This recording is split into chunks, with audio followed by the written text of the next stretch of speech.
Hello అండి, అందరికీ నమస్తే. Welcome to me food friend. ఇంట్లో అటుకులు, బెల్లం, పాలు ఉంటే చాలండి ఒక టేస్టీ స్వీట్ని అయితే చేయొచ్చు. 10 నిమిషాల్లో చేసేయొచ్చండి. ఎంత టేస్టీగా ఉంటుందో అంత ఈజీ రెసిపీ అని చెప్పొచ్చు. ప్రసాదంలో చేయడానికైనా, పిల్లలు ఇంట్లో స్వీట్ చేయమని అడిగినప్పుడైనా చిటికలో చేసే రెసిపీ అండి. ఖచ్చితంగా అందరూ ట్రై చేయండి. మరి లేట్ చేయకుండా వీడియో స్టార్ట్ చేద్దాం పదండి. ఫస్ట్ ఈ రెసిపీ కోసం స్టవ్ మీద ప్యాన్ తీసుకొని అందులోకి 3/4 కప్పు వరకు బెల్లాన్ని యాడ్ చేసుకోండి. స్వీట్ తక్కువగా తినే వాళ్ళైతే అరకప్పు వేసుకున్నా సరిపోతుందండి. 3/4 కప్పు అయితే కరెక్ట్ కొలత. ఇందులోకి 1 కప్పు వరకు వాటర్ని వేసి వాటర్లో బెల్లం అంతా బాగా కరిగిపోయేలాగా మంటని మీడియం ఫ్లేమ్లో ఉంచి ఒక 5 నిమిషాల వరకు ఉడికించుకుంటే సరిపోతుందండి. ఇలా బెల్లం అంతా కరిగిపోయి వాటర్ మరగడం స్టార్ట్ అయినప్పుడు ఇందులోకి 1 కప్పు వరకు అటుకుల్ని, గట్టి అటుకుల్ని తీసుకున్నాను.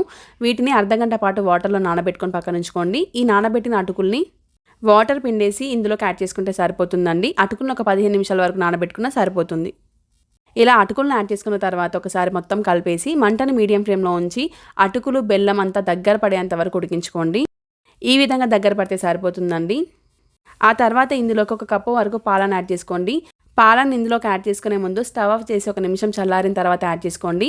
అలా యాడ్ చేసుకుంటే పాలు అనేవి పగలకుండా ఉంటాయి.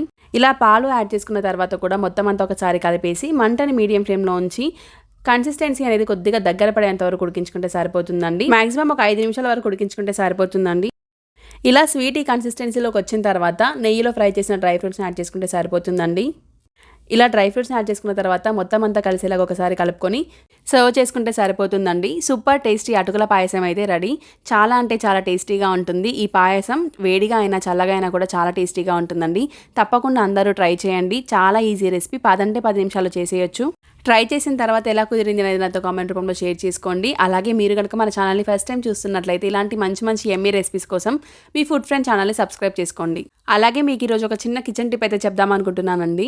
మనం మునక్కాయలు మార్కెట్ నుంచి తెచ్చుకున్న తర్వాత ఫ్రిడ్జ్లో స్టోర్ చేసి పెట్టుకుంటే ఎలా పేపర్ చుట్టినా కూడా, ఎలా స్టోర్ చేసుకున్నా కూడా మునక్కాయలు అనేవి ఎండిపోతూ ఉంటాయి. దానిపైన ఉన్న స్కిన్ తీయడానికి చాలా ఇబ్బంది అవుతుంది కదా. అలా కాకుండా నేను చెప్పిన విధంగా ఒకసారి స్టోర్ చేసి చూడండి.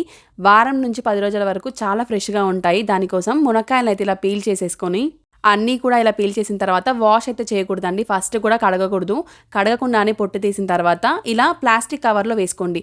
కాటన్ కవర్లో కాదండి, ప్లాస్టిక్ కవరే వాడాలి. ఇలా మందంగా ఉన్న ప్లాస్టిక్ కవర్లో వేసుకొని కవర్లోకి గాలిపోకుండా గట్టిగా టై చేసుకొని ఫ్రిడ్జ్లో స్టోర్ చేసి పెట్టుకుంటే 10 రోజుల వరకు ఫ్రెష్గా ఉంటాయండి. మనం కర్రీ చేయాలి అని అనుకునే 15 నిమిషాల ముందు తీసి వాటర్తో వాష్ చేసుకొని ఒక 5 నిమిషాల పాటు వాటర్లో సోక్ చేసి కర్రీ చేసుకుంటే సరిపోతుందండి. అలాగే వీడియో ముందు చూపించిన అటుకుల పాయసం నచ్చినట్లయితే కనుక మన ఛానల్ని సబ్స్క్రైబ్ చేసుకోండి. ఇలాంటి కిచెన్ టిప్స్ అప్పుడప్పుడు చెప్పాలి అని అనుకుంటే కామెంట్ చేయండి. అలాగే రోజు ఇలాంటి ఎమ్మీ అండ్ టేస్టీ వంటలతో మీ ముందుకు వస్తాను. Keep watching me food friend. Thank you for watching.